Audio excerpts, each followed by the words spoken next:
Bien, muy buenos días. Espero que todos estén bien. Feliz sábado. Vamos a dar inicio a la clase que tenemos el día de hoy, titulada Introducción a la Investigación, Diseños de Estudios Epidemiológicos. ¿Se escucha bien ahí?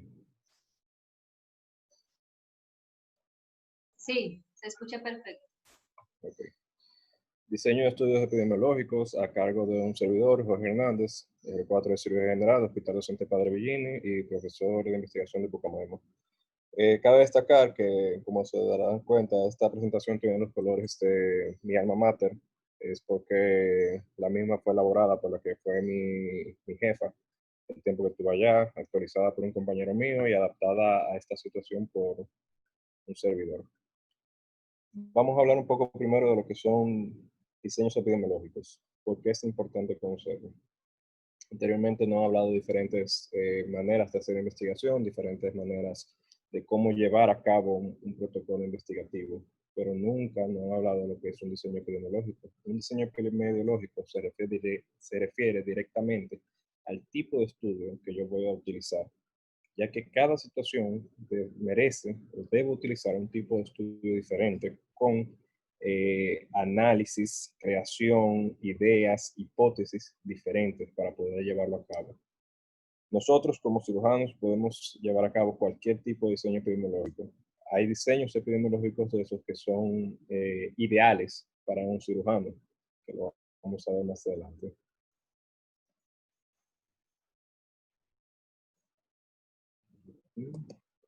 Un pequeño recuento sobre la clase que nos habían dado anteriormente, sobre lo que es búsqueda de información. Teníamos que en esa búsqueda de información,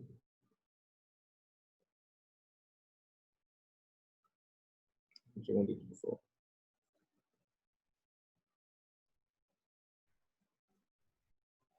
En esa búsqueda de información nos hablaron de que PubMed es la base de datos en Estados Unidos. Vamos a encontrar la mayor cantidad de los artículos indexados, ya que por ley, todos los artículos publicados en Estados Unidos deben estar en esta revista. Cielo es una base de datos latina, donde podemos encontrar artículos de latino. Cochrane es una base de datos de revisiones sistemáticas y metaanálisis, así como de guías de práctica clínica, al igual que Piques Monitos. Y en Google Scholar podemos encontrar muchos de los artículos que puede ser que no encontremos en PubMed. Todo eso son medios para buscar información científica que están a nuestra mano y son gratuitos en general.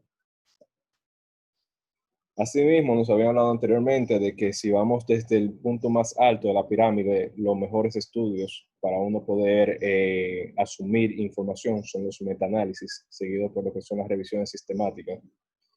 Entre los metaanálisis y las revisiones sistemáticas, un metaanálisis va a ser un compendio de múltiples estudios, puede ser 5 hasta cientos de estudios, donde se va a reanalizar esos datos de esos pacientes con todo y se van a sacar conclusiones de los mismos. Una revisión sistemática se parece más a un libro y esta lo que se hace es revisar simplemente la literatura que se encuentra en esos artículos, sin entrar a lo que es un análisis de los datos.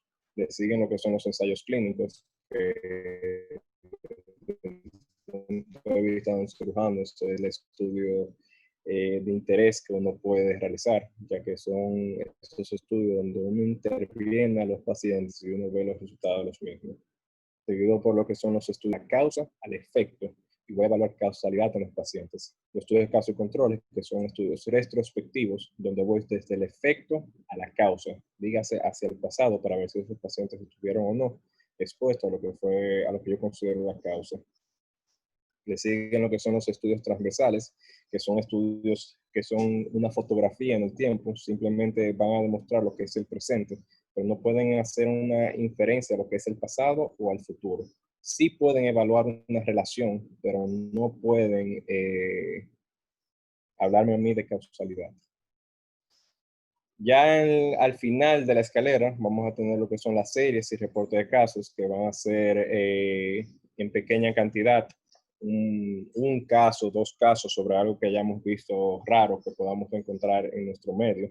Y por último, fíjense que puse aquí las conferencias. ¿Qué sucede con las conferencias? Las conferencias se valoran como si fueran la opinión del experto. Aunque una conferencia, tenemos que el experto nos va a hablar sobre artículos que hay sobre el tema, nos va a hablar sobre lo que dice la literatura. También el experto nos va a dar su opinión y eso puede sesgar el resultado o lo que nosotros aprendamos de esa conferencia. Por tanto, se mantiene al final del escalón esa opinión de expertos. Hay que dar una mención especial a lo que son los libros, que ya lo había dicho con anterioridad en varias ocasiones. Los libros son los que más se parecen a una revisión sistemática. Pero ¿qué sucede con los libros? Los libros pueden durar de 5 a 8 años en ser publicados. Por tanto, ya ese conocimiento que presenta un libro puede considerarse un conocimiento desfasado o viejo, por así decirlo, ya que pasó el tiempo límite de la que se considera apropiado en la literatura, que son 5 años. Mientras que las revisiones sistemáticas, si nos mantenemos al tanto con esto, nos vamos a mantener literalmente actualizados dentro de lo que son los últimos 5 años. Continuando con lo que son los diseños epidemiológicos, aquí tenemos un pequeño diagrama. En este diagrama vamos a dividir los diseños epidemiológicos en dos tipos de estudios, los estudios descriptivos y los estudios analíticos. Podemos encontrar otros diagramas donde se dividen diferentes, pero a final de cuentas, eso no va a afectar la función de cada uno de los estudios, simplemente la escuela que lo enseña. Tenemos que los estudios descriptivos pueden ser individuales o poblacionales. Ya estos estudios poblacionales nosotros no los utilizamos ya que son más de epidemiología, más que de la clase médica general. Los estudios individuales son los reportes de casos. Los estudios descriptivos individuales son los reportes de casos, las series de casos, los estudios transversales. Como dije anteriormente, nosotros como cirujanos podemos hacer cualquiera de los tres. Claro está, sabiendo que buscando perfectamente qué es lo que queremos evaluar en cada uno. Los estudios analíticos, entonces, pueden ser observacionales o de intervención. Las de intervención serían los experimentales. Los observacionales serían los casos y controles y los de corte, que pueden ser retrospectivos o prospectivos. ¿Por qué analíticos? Se consideran analíticos porque yo puedo analizar los datos de estos estudios y valorar lo que es causalidad.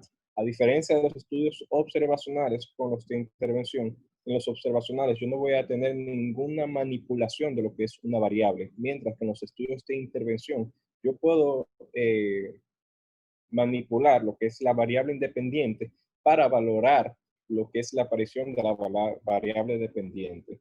En este caso, yo voy a tener los ensayos clínicos, los clinical trials, los estudios experimentales aleatorizados, los estudios experimentales no aleatorizados, los estudios cuasi experimentales y los estudios con ciego, que vamos a hablar de ellos más adelante. Ya los ensayos comunitarios, nuevamente, en este caso ya es más epidemiología y educación en salud, algo que nosotros no utilizamos. Con respecto a la temporalidad, que ya la había mencionado anteriormente, yo voy a tener que los estudios pueden ser estudios transversales, aquí, que solamente ven una línea en el tiempo, son perpendiculares con respecto al tiempo, y puedo tener estudios longitudinales. Esos estudios pueden ser longitudinales hacia el pasado o longitudinales hacia el futuro. Si el estudio es longitudinal hacia el pasado, es un estudio retrospectivo, mientras que si el estudio es un estudio longitudinal hacia el futuro, es un estudio prospectivo. ¿A qué me refiero con esto? ¿Qué yo considero que es mi punto en el tiempo? Mi punto en el tiempo es la que me va a hablar la causalidad. En el punto medio del tiempo yo puedo ver tanto la causa y el efecto al mismo tiempo. Ese es el estudio transversal. Mientras que si yo voy desde la causa, dígase que mi paciente estuvo expuesto a X o y voy a hacer futuro, ya estoy haciendo un estudio prospectivo donde yo voy a valorar si ese paciente tuvo o no el efecto. En cambio, si mi paciente es un paciente ya enfermo, dígase que tiene el efecto que estoy valorando y quiero ver si él estuvo expuesto en su pasado, ya es un estudio retrospectivo, donde voy a valorar desde el efecto a la causa, si estuvo o no presente en su vida. Un ejemplo de esto, vamos a verlo con lo que es el tabaquismo y el cáncer de pulmón. Si yo tengo un estudio transversal, yo puedo evaluar ambas cosas al mismo tiempo, si el paciente está expuesto al tabaquismo y si presenta cáncer de pulmón. En cambio, si yo voy al pasado, donde el paciente ya tiene cáncer de pulmón, puedo evaluar si él estuvo o no expuesto al tabaquismo en su historia clínica. Pero también yo puedo evaluar pacientes que fumen ahora mismo y les voy a dar un seguimiento al futuro para ver si esos pacientes desarrollan o no cáncer de pulmón, que es un estudio prospectivo.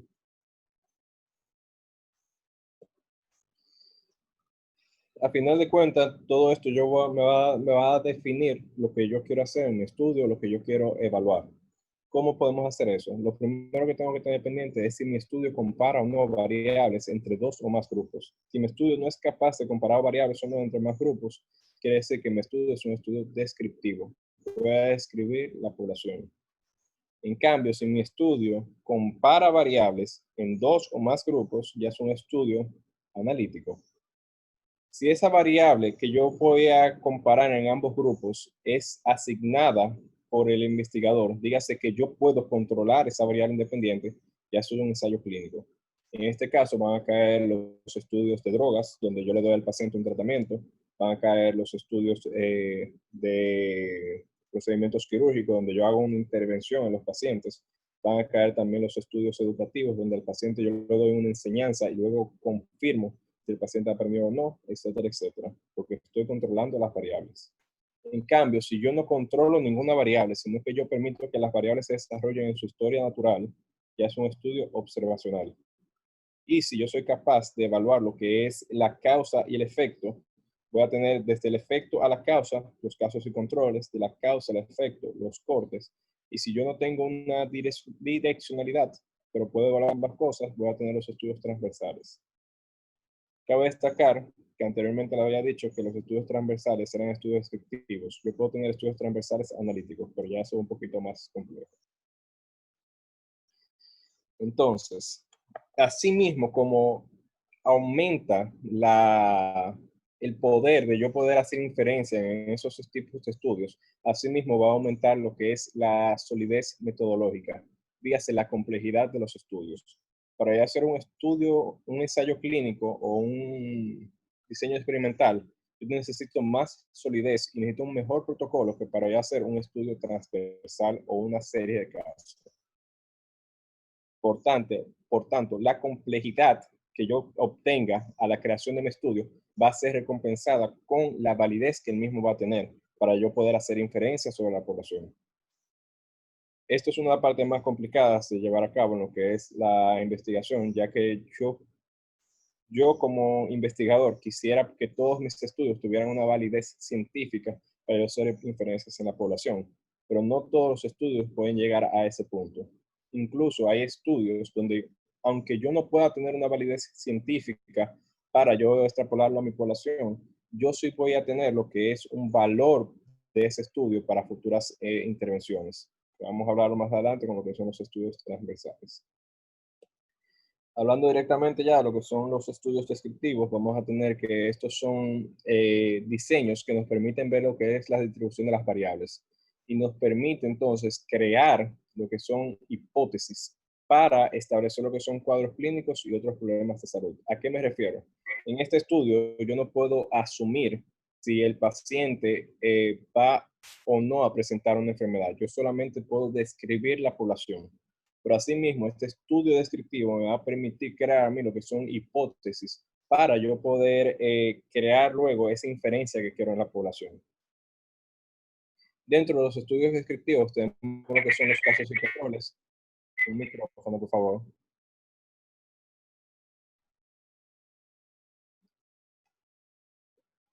Gracias. Dentro de los estudios descriptivos tenemos lo que son los reportes de casos. En estos reportes de casos vamos a tener que son presentaciones detalladas de lo que es un caso clínico o varios casos clínicos. Esto es lo que vemos normalmente cuando en un congreso vemos un póster donde presentan una presentación de caso o que presentan una conferencia sobre cómo fue su experiencia con un cierto caso específico. Recordando que los reportes de casos se encuentran prácticamente en lo más bajo de lo que es la cadena, ya que estos reportes de casos pueden contener un sesgo sobre la información, ya que el presentador no quiere quedar mal con lo que hizo. Por tanto, puede pintar, dibujar, enmarmosear lo que fue el procedimiento de ese paciente. Es una forma útil de presentar nuevas formas de presentación o nuevas ideas sobre qué se puede hacer con diferentes pacientes, como son intervenciones y demás. Tiene...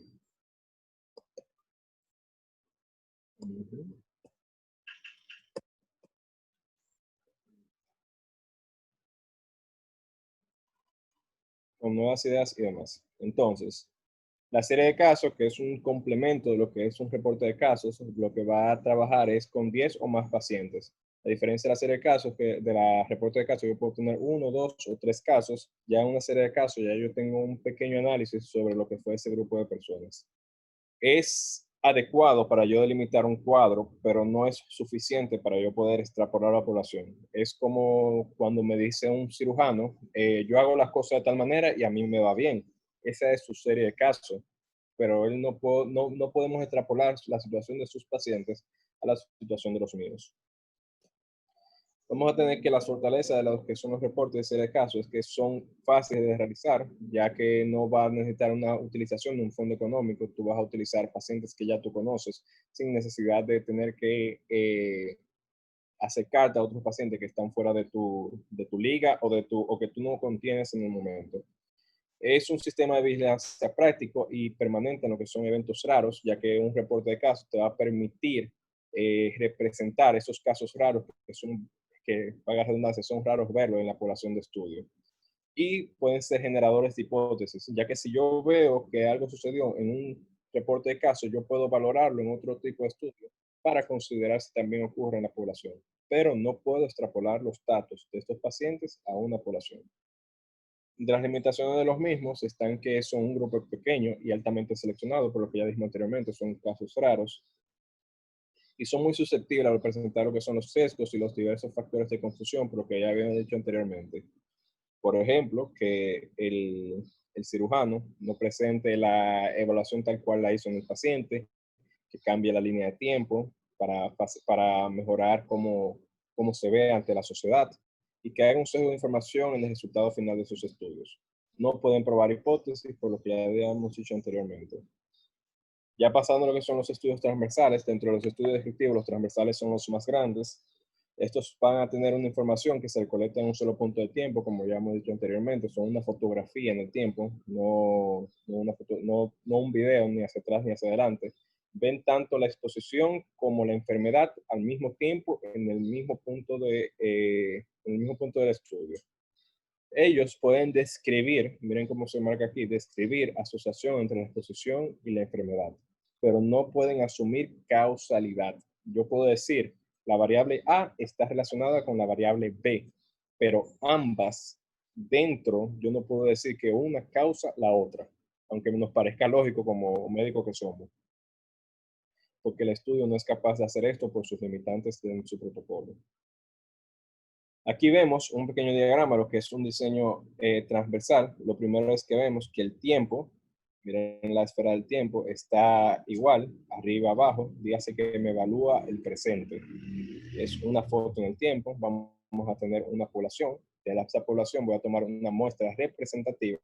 Y de esa muestra representativa voy a tener una presentación de dos grupos. Enfermos que estuvieron expuestos, enfermos que no estuvieron expuestos a ese factor que estoy evaluando, sanos que estuvieron expuestos a ese factor evaluado y sanos que no estuvieron expuestos. Por tanto, en estos casos yo puedo hablar sobre lo que es una relación entre la exposición y la enfermedad, pero no puedo decir que la exposición es una causa de la enfermedad, porque puedo tener sanos que también estuvieron expuestos y no están enfermos.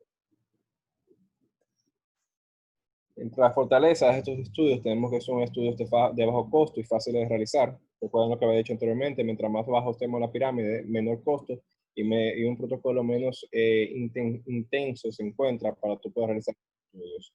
Requiere un poco tiempo de ejecución porque el paciente yo solamente lo voy a ver una vez y esa sola vez voy a tomar los datos que necesito y paso al siguiente paciente sin tener que volver atrás.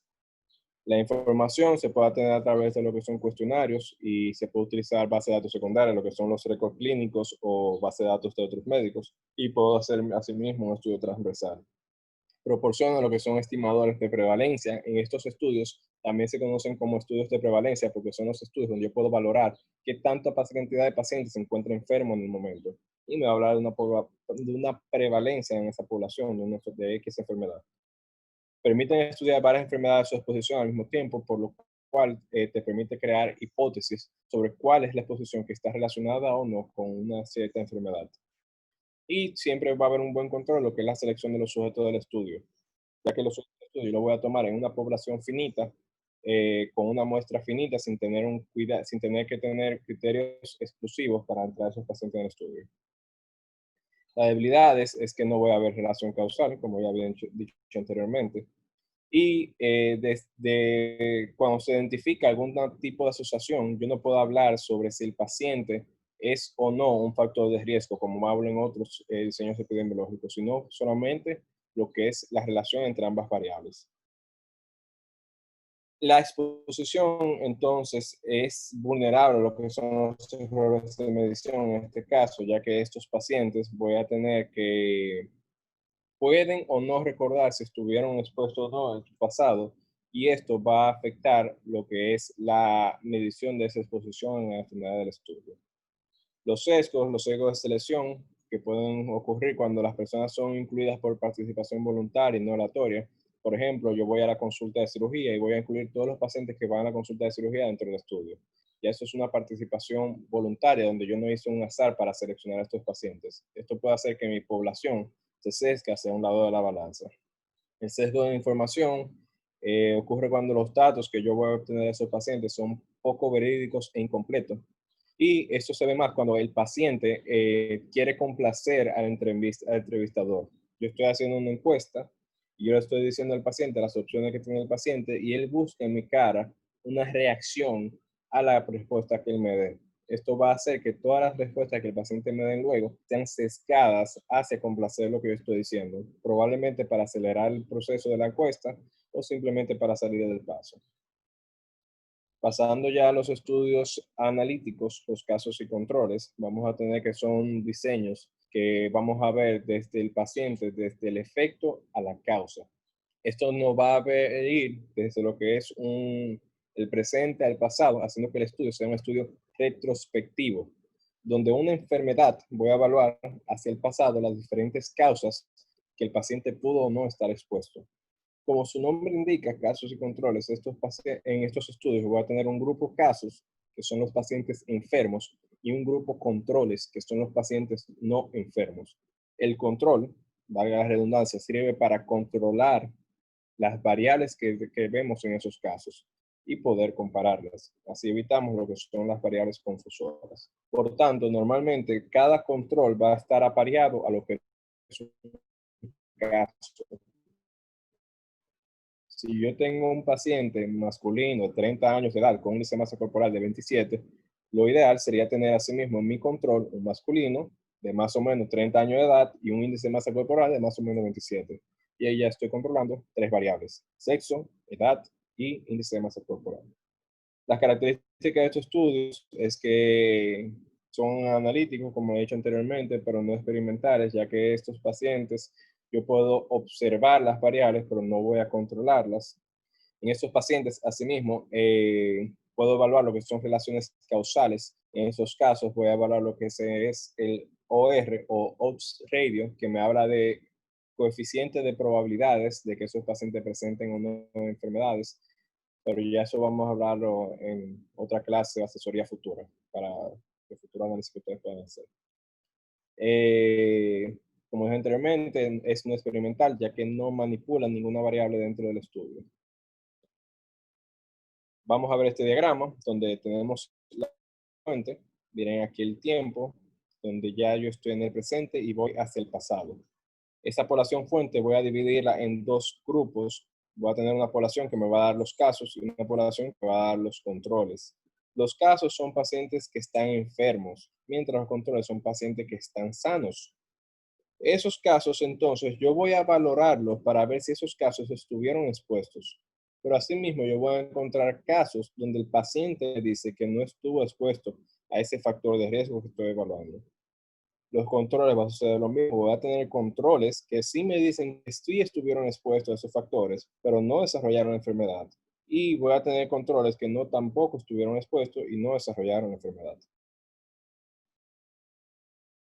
La ventaja de estos estudios es que son útiles para ver problemas poco frecuentes o crónicos, ya que voy a tomar una población ya diagnosticada y en base a esa población diagnosticada yo puedo evaluar si estuvieron expuestos o no.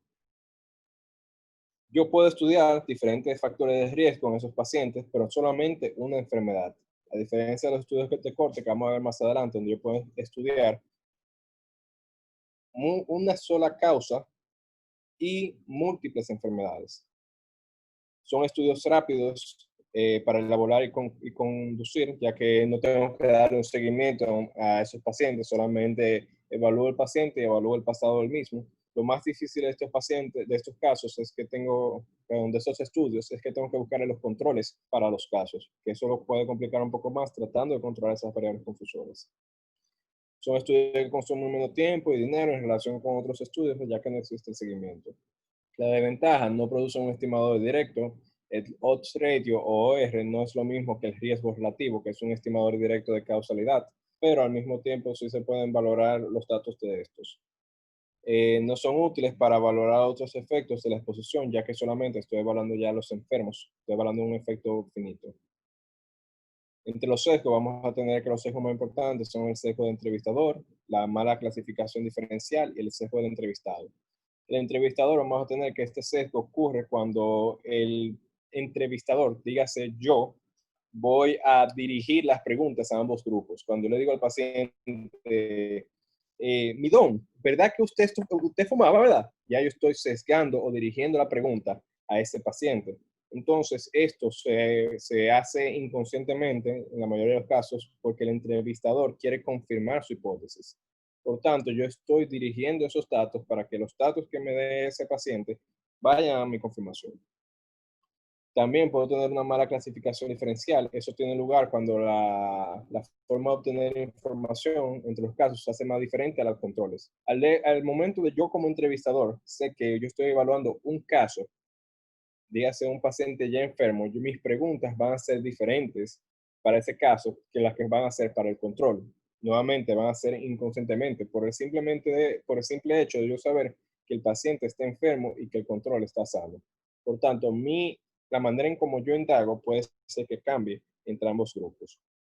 El sesgo del entrevistado, en este caso vamos a tener que ese sesgo de entrevistado se va a sumar a lo que es un sesgo de memoria o un sesgo de información, donde el paciente al momento de yo querer captar información sobre su pasado, el paciente no puede recordarla adecuadamente o va a exagerar esa información, ya sea por recuerdos traumáticos y demás.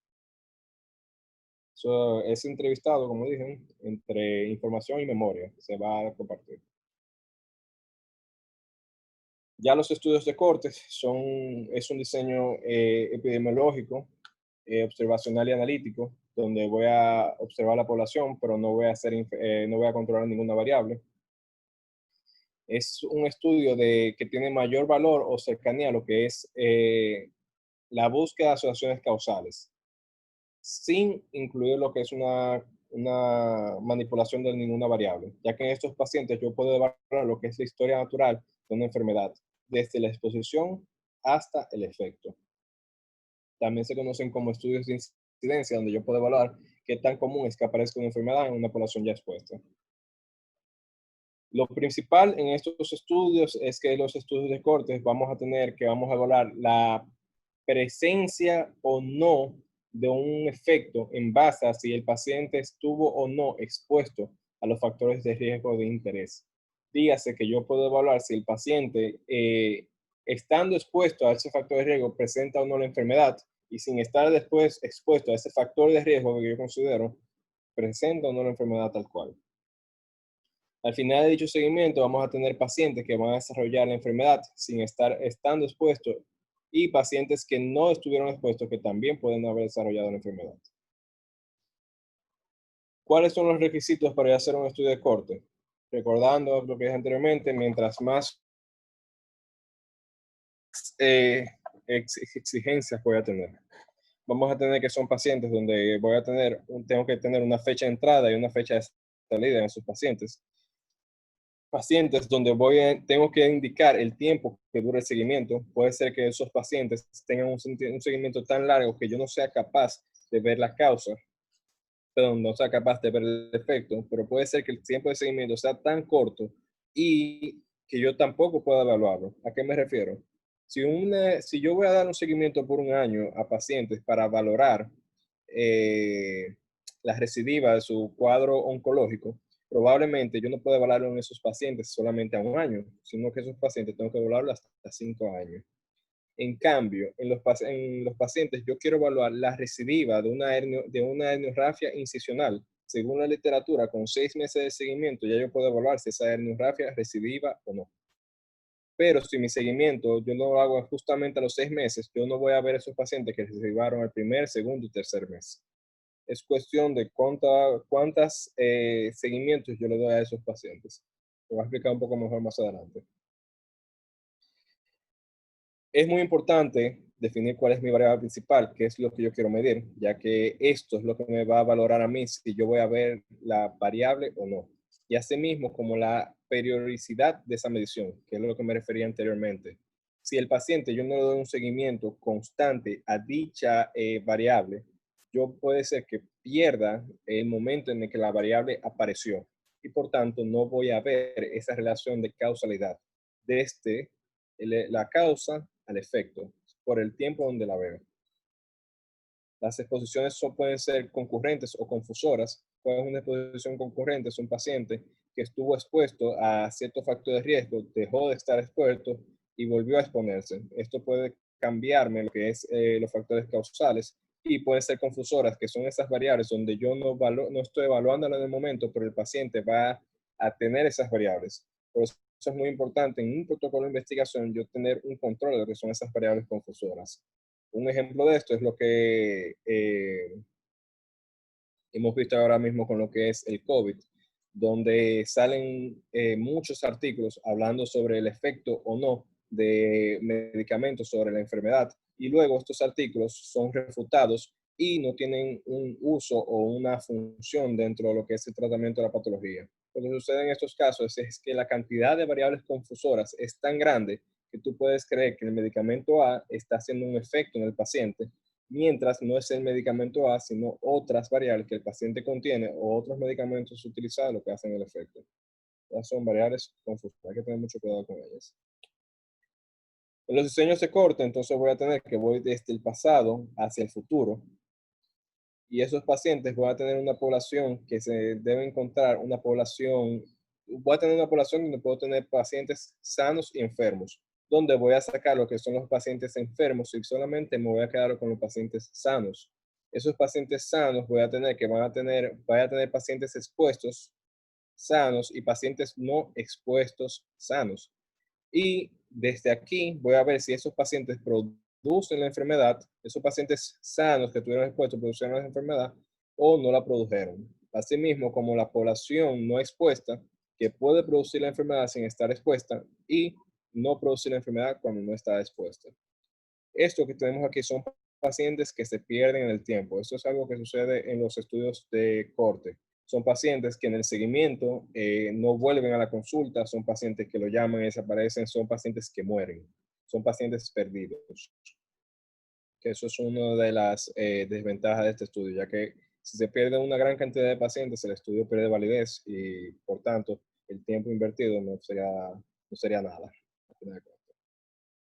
Las ventajas que tenemos en estos estudios es que es el mejor método para estimar lo que es la incidencia. Yo puedo estimar incidencia también en los estudios experimentales, pero ahí tendría que controlar variables.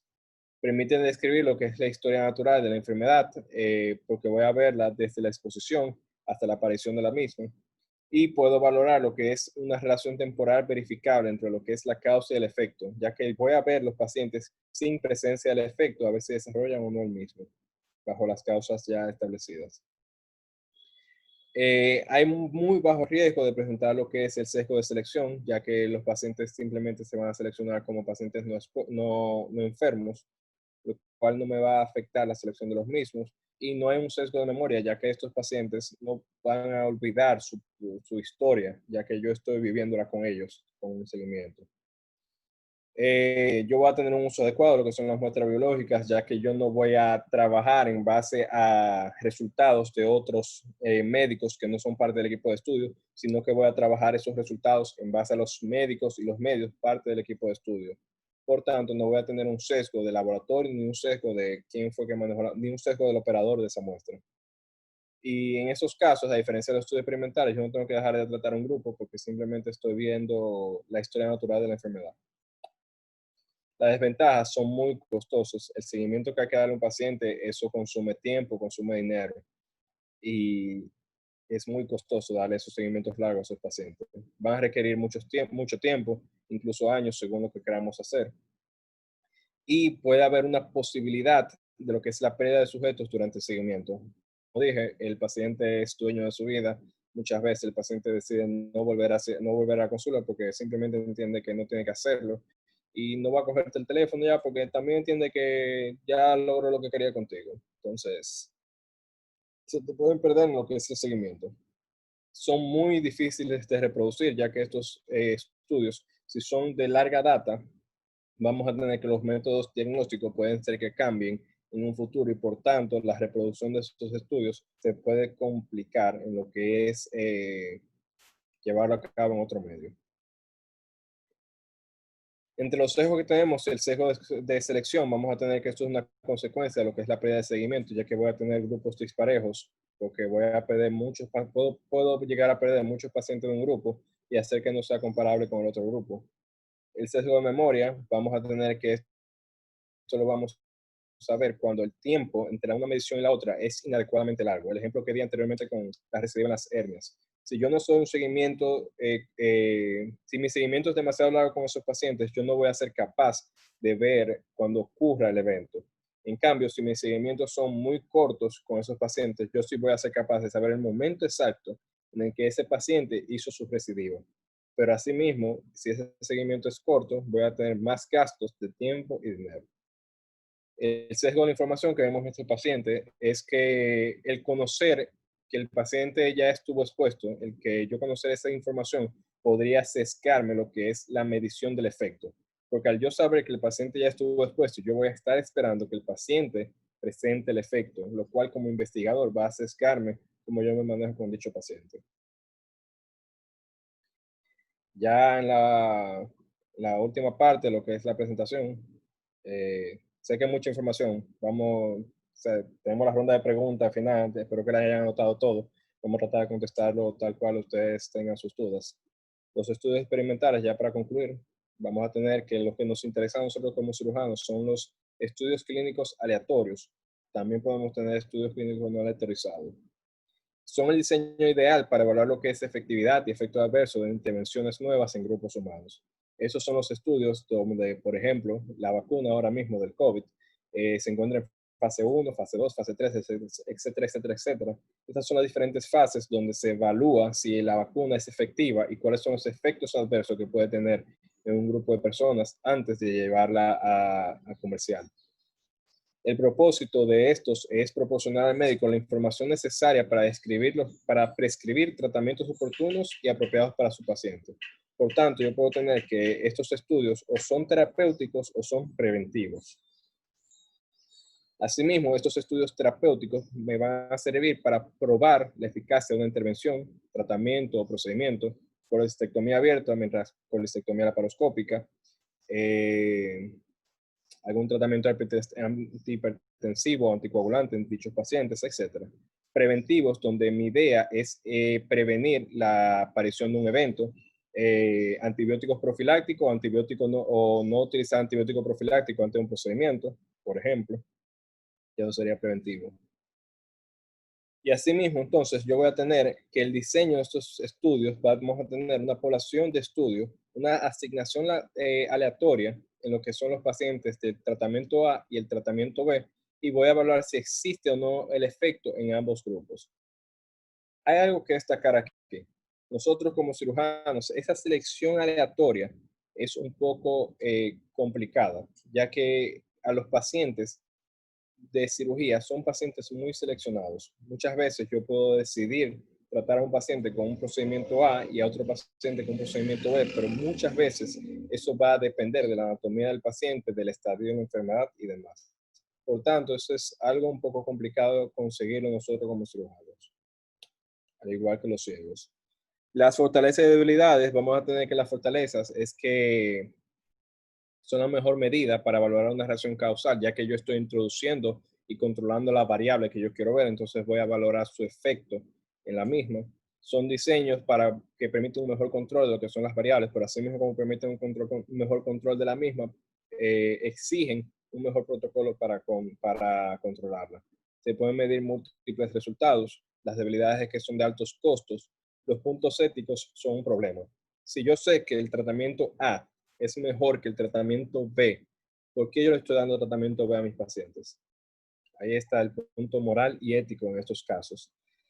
Y eso ha complicado un poco lo que es la investigación científica en los estudios experimentales. Anteriormente no existía nada de esto, es simplemente en el periodo de la Segunda Guerra Mundial, los nazis y demás, que fueron de las personas que más avanzaron en la medicina, no tenían ética, utilizaban los diferentes estudios según ellos consideraban. Los pacientes le daban placebo o no le daban un tratamiento, dejaban que murieran de la enfermedad. Y esto llevó a cabo, esto logró o provocó que hubiera un cambio en lo que es la investigación e incluir más lo que es la ética en los momentos de los estudios experimentales. Es necesario un consentimiento. Anteriormente no lo dije, pero en todos los estudios son necesarios un consentimiento, pero en estos casos, en los diseños experimentales, el consentimiento tiene que ir que el paciente sepa que el procedimiento que se le va a realizar es un procedimiento experimental, lo cual puede provocar que el paciente no se encuentre de acuerdo con dicho procedimiento, ya que es la parte experimental puede asustar a dichos pacientes. La pérdida de seguimiento, al igual que los estudios de cortes, tenemos pacientes que ya se sienten sanos y deciden simplemente no volver a lo que es la consulta, lo cual nos llevaría a una pérdida de sus pacientes. El enmascaramiento o ciego, esto se va a referir ya a lo que es un ciego simple, ciego doble o triple ciego. ¿Qué es el ciego? El ciego es lo que va a permitir disminuir el sesgo en lo que es la población. Cada uno de los sesgos se va a referir al paciente, al médico o investigador y al estadístico. Un ciego simple es cuando el paciente no sabe qué procedimiento o qué tratamiento se le está dando. Simplemente el paciente sabe que está en un estudio y que se le va a dar un tratamiento A y un tratamiento B, pero él no sabe cuál de los dos se le está recibiendo. Perdón. Esto nos va a permitir a nosotros como investigadores que el paciente no tenga el sesgo de, wow, doctor, mire, me está funcionando el tratamiento, vea, ya me siento mejor. Ese es el paciente que se sesga cuando sabe que le están dando el tratamiento experimental. Pero yo como médico, en este caso, no me encuentro sesgado. Yo sé exactamente qué tratamiento le estoy dando al paciente. En mi caso, yo sí puedo estar, yo sí voy a provocar un sesgo de la información cuando yo vea que el paciente se está deteriorando y que yo diga, es que eso lo sucede porque no le estamos dando el tratamiento adecuado.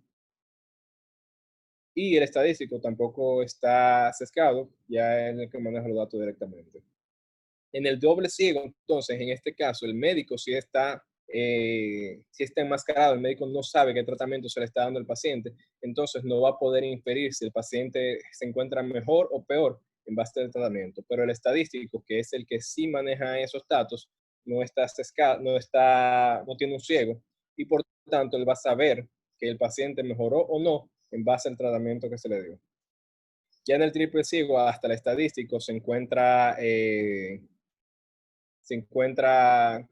enmascarado.